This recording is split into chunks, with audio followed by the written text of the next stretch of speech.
Thank you. Commissioner Germany, thank you for being here. I think I'll make a statement first.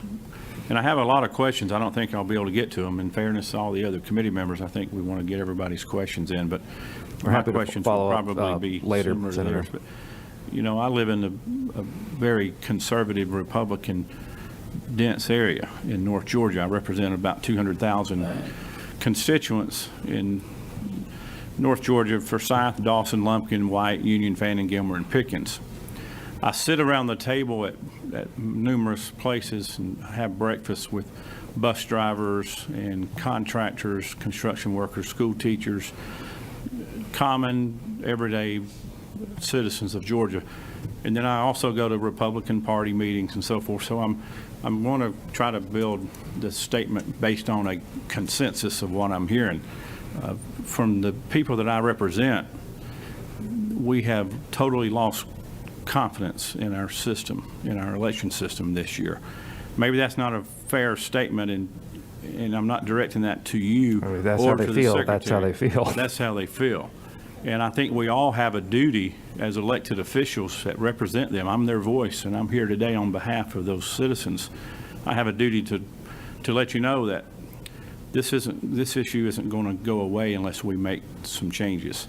And I've already heard you go through a list of about 12 things that you or Secretary Raffensperger has indicated he feels or you feel needs to be looked at or adjusted or modified. And I'm wondering why we haven't already done that. And maybe you've asked for those changes in the past. I don't know, and we're not going to be able to go back and change the past, but we've got to establish trust in our system immediately. We have an election coming up on January the 5th. And so one of my questions is, what can we do to reassure the citizens of Georgia that this next election is going to be a fair election? Not that the other one wasn't, but a lot of people feel that it's not fair and that there was fraud. And you've already indicated there's multiple cases of fraud being investigated. How do we know there's not more? How do we know there's not widespread fraud out there? Have you initiated any kind of forensic audits on the machines? I've heard a lot of comments about the Dominion machines. What kind of external or internal forensic auditing can be done or should be done?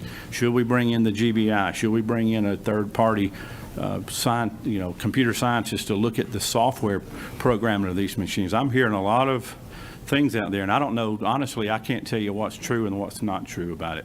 I'm very concerned about the what I'm seeing in Georgia. I've never seen this before.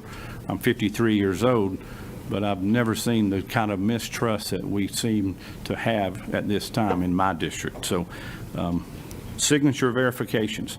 Why do we have them? How did we get here? I understand you said there was a consent agreement that you agreed with the Democrat Party as part of that lawsuit. Was the Republican Party contacted on behalf of that agreement before you signed it? I'd like to hear more about that if we had time. The ballot harvesting, you say it's against the law, but I'm hearing all kinds of rumors that ballot harvesting does happen, not only in Georgia, but across our country. What do we do to stop it? How do we investigate it? And what do we do going forward to make sure it doesn't happen? We do have a few investigations open into ballot harvesting, and if you have anything that we should be investigating, please let us know. If your constituent says something, please pass it on, because a rumor doesn't help. But what we can do that I think will help build trust is, okay, I'm hearing this. Tell us what it is. We can investigate it and then see if there's something to it or not. The ballot harvesting investigations that we are having right now, there seemed to be some confusion in a couple South Georgia counties where candidates themselves were actually going around doing ballot harvesting, and that's subject to investigation right now.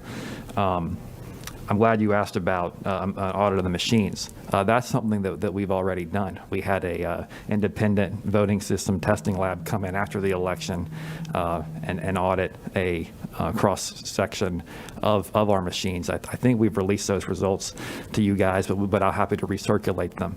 And what they found was, no, the machines were working exactly properly. The software on the machines is exactly what's supposed to be on there. There's a thing called a hash value where we know the expected hash value. If someone gets in and changes something, then the hash value is not going to match. And you can't, if you're going to have any kind of code or something like that, then, or any kind of virus, the hash value is going to change. So they go in, they check the hash value, make sure that it's what we expect, and it was in every instance. The other thing that I would say on the machines is the machines, as you guys know, scan ballots through a QR code that represents the voter selections. There was a lot of allegations before the election. Oh, how do we know that this is going to be accurate?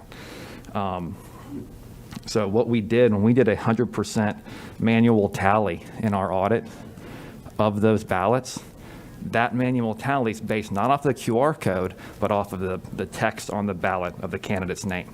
I mean, that proves that what was scanned matches what was printed on those ballots.